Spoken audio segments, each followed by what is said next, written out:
अस्सलाम वालेकुम। अच्छा बेटा, कल हमने जो इलास्टिक कुल्लयन इन वन डायमेंशन पढ़ा था ना, आज उसी के हमने कुछ केसेस देखने हैं। ठीक है, क्या केसेस हैं? ये बहुत स्पेशल केसेस हैं कुल्लयन के। तो आपको ना इसमें ये जो हमने कल v1 डैश और v2 डैश की इक्वेशंस निकाली थी ना, ये आपको ज़ुबानी आनी चाहिए। अब देखिए केस नंबर 1 क्या है। केस नंबर 1 है when m1 is equal to m2 then what are the values of v1 dash and v2 dash. कह रहा है अगर दोनों बॉल्स हों और दोनों का मैस एक जैसा ही हो, ठीक है, तो फिर v1 डैश और v2 डैश पे क्या फ़र्क पड़ेगा, वो ये सवाल कर रहे हैं। सबसे पहले हम बिफोर कुल्लयन की डायग्राम बना लेते हैं। देखिए ये है मेरे पास m1, ये है मेरे पास m2, जिनका मैस एक जैसा है और वो फ़िलहाल अभी v1 वेलोसिटी से और v2 वेलोसिटी से चल रही है। बेटा याद रखिएगा ये केस है बिफोर कुल्लयन का, ठीक है। मुझे निकालनी है v1 डैश और v2 डैश। देखिए v1 डैश और v2 डैश तो कोई बात नहीं, हम निकाल लेते हैं। बस हमने क्या करना है, हमने अपनी इन्हीं इक्वेशन में ना जहाँ जहाँ m1 है उधर बस आपने m2 पुट करना है। बेटा बात समझ में आई है? जहाँ आपको m1 नज़र आ जाए वहाँ आपने क्या पुट करना है, m2 कर लेते हैं, कोई मसला नहीं है। देखिए v1 डैश यहाँ क्या m1, क्या लिखना है यहाँ पे m2 minus m2, v1 as it is. बेटा बाकी किसी चीज़ को आपने नहीं छेड़ना, बस m1 की जगह आपने m2 लगाते जाना। ये क्या है m1, तो लो जी यहाँ पे m2 प्लस m2 पहले वाला प्लस 2m2 v2, यहाँ पे m2 प्लस m2। बेटा ये m2 प्लस का माइनस से कैंसिल नहीं हो गया, क्या बचा 0। तो लो जी जब 0 किसी भी वैल्यू से मल्टीप्लाई या डिवाइड हो तो ये तो सारा ही 0 नहीं हो जाएगा। बिल्कुल ठीक। अब ये देख लेते ये क्या बनेगा, यहाँ पे आएगा प्लस 2m2 v2 और नीचे आ जाएगा 2m2 m2 और m2 क्या बन गया 2m2।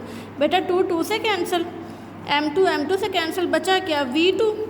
इसका मतलब है v1 डैश किसके को आ गया, v2 के। ठीक है, अभी हमने एक वेलोसिटी निकाली, हम दूसरी भी निकाल लेते हैं, फिर हम कंक्लूजन करेंगे कि असल में रिज़ल्ट बना क्या है हमारे पास। ठीक है, देखें इधर भी आपने क्या करना है, m1 की जगह क्या लिखना है m2।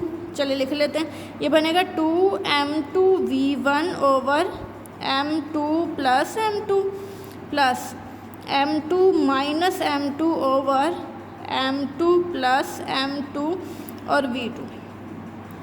बेटा ये प्लस का माइनस का कैंसिल, ये तो टर्म ही कैंसिल हो जाएगी सारा, ये बनेगा 0।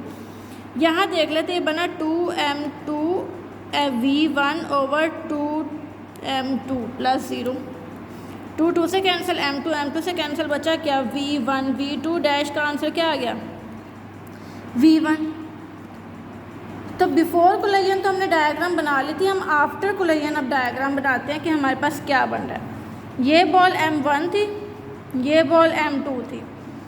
अब ये v1 डैश से चलेगी, ये v2 डैश से चलेगी। ये कौन सा केस बेटा मैं बताने लगी हूँ, आफ्टर कुल्लयन। अब देख के बताएं v1 डैश का आंसर क्या है, v2, ऐसे ही है, और v2 डैश का आंसर क्या है, वो आया है v1। बेटा क्या लग रहा है आपको? मुझे ऐसा नहीं लग रहा, ऐसा लग रहा है शायद कि जो v1 जिस वेलोसिटी से चल रहा था अब वो v2 की वेलोसिटी से चलने लग गया, और v2 जिस वेलोसिटी से चल रहा था अब वो v1 की वेलोसिटी से चलने लग गया। मैं ऐसे कह सकती हूँ कि उन्होंने अपनी वेलोसिटीज़ बस इंटरचेंज की हैं, लिख सकते हैं ना। मैं लिख सकती हूँ दे इंटरचेंज देयर वेलोसिटीज़, और यही आपका रिज़ल्ट कहलाएगा। ओके हो गया, ये था स्पेशल केस नंबर 1। ठीक है, अगला हम 2 वाला केस करते हैं। जी बेटा अब हम आगे हैं केस नंबर 2 पे, ध्यान से पढ़ते हैं हम क्या लिखा है। बेटा बहुत सिंपल से केसेस है, ठीक है। आपने बस v1 डैश और v2 डैश की इक्वेशन आपको आनी चाहिए और बस आपने वैल्यूज़ पुट करते जाना है, आपके रिजल्ट्स बनते जाएंगे। ठीक है, केस नंबर 2 देखते हैं। उससे क्या मैसेज दोनों बॉडीज़ के अभी भी सेम है, लेकिन velocity of second ball is at rest. बेटा रेस्ट का मतलब है वो चल नहीं रही, तो फिर इसका मतलब है v2 की कोई वेलोसिटी ही नहीं है और वो 0 है। ठीक है, अब वो पूछ रहे हैं what are the values of v1 dash and v2 dash. अब v1 डैश की और v2 डैश की आपने वैल्यूज़ निकालनी, तो देखिए v1 डैश भी लिख लिया, v2 डैश भी लिख लिया, ठीक है। अब हमने क्या करना है, अब जहाँ जहाँ m1 होगा वहाँ वहाँ m2 तो पुट करना ही करना है, लेकिन अब एक चीज़ और ऐड होगी, क्या है कि v2 की जगह अब आपने क्या पुट करना है, 0 भी पुट करना है। जहाँ आपको v2 नज़र आएगा वहाँ आप क्या पुट करना है, 0। चले फिर करते हैं। देखिए v1 dash is equal to m2 minus m2 over m1 plus m2 plus m2, और v1 तो एज इट इज़ लिखा जाएगा, ठीक है। 2m2 और v2 की जगह क्या लिखना है, 0 divided by m2 plus m2। बेटा ये देखें ना, 0 जब किसी से मल्टीप्लाई होगा, डिवाइड होगा, वो तो पूरी टर्म ही 0 हो गई ऐसे, और ये m2 प्लस का, ये माइनस का, ये भी कैंसिल हो के 0 नहीं हो जाएगा। लो जी, आपका तो रिज़ल्ट कितना सिंपल हो गया है, आपका सारा रिज़ल्ट 0 हो गया, ठीक है।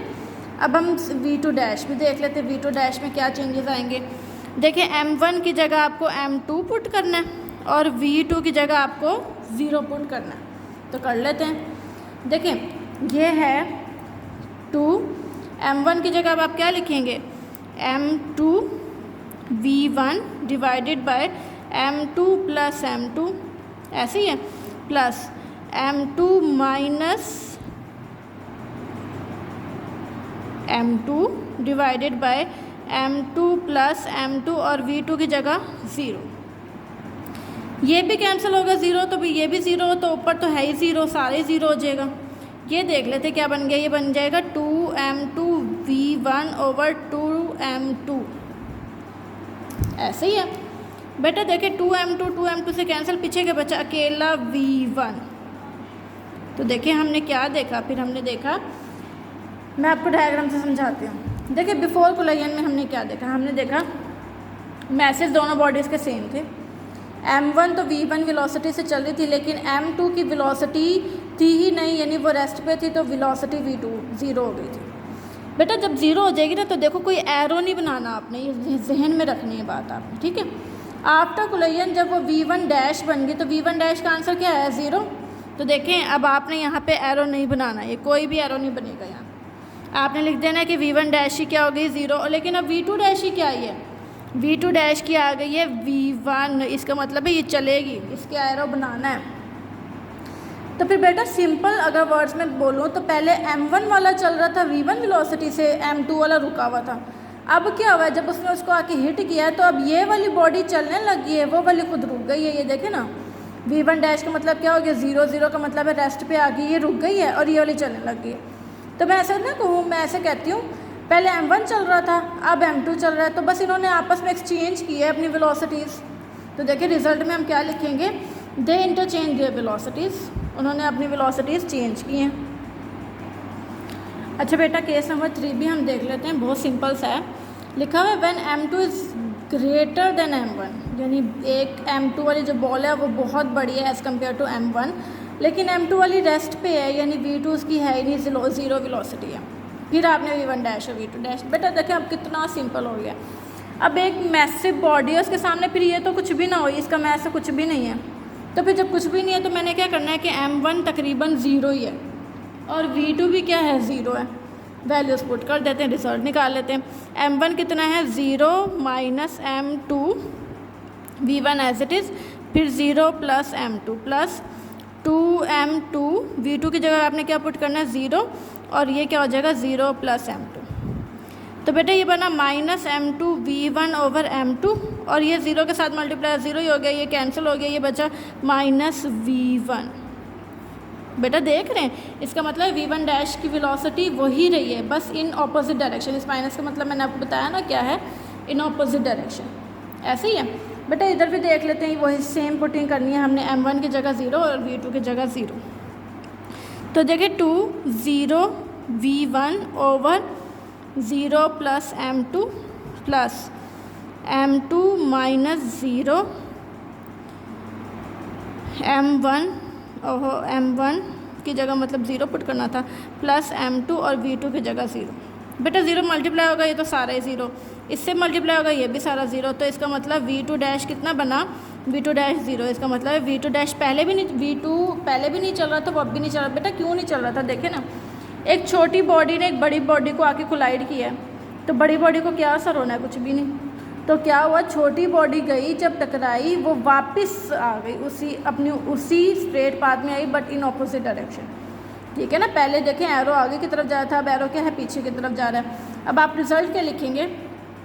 आपने कहना it mean M1 bounces back with same velocity, यानी M1 वापस आ गया लेकिन M2 फिर भी स्टेशनरी ही रहा, तो ये आपका रिजल्ट हो जाएगा। ठीक है बेटा, अब जो केस नंबर 4 है ना, वो भी ऑलमोस्ट ऐसा ही है। ये छोटी सी आपके असाइनमेंट में आपको दे रही हूँ। केस नंबर 4 आपने खुद करके मुझे उसकी पिक्स भेजनी है, ठीक है, और मुझे डायग्राम के साथ बताइएगा बिफोर क्लोयन और आफ्टर क्लोयन कैसे रहेगी। ठीक है, ओके बेटा, अल्लाह हाफिज़।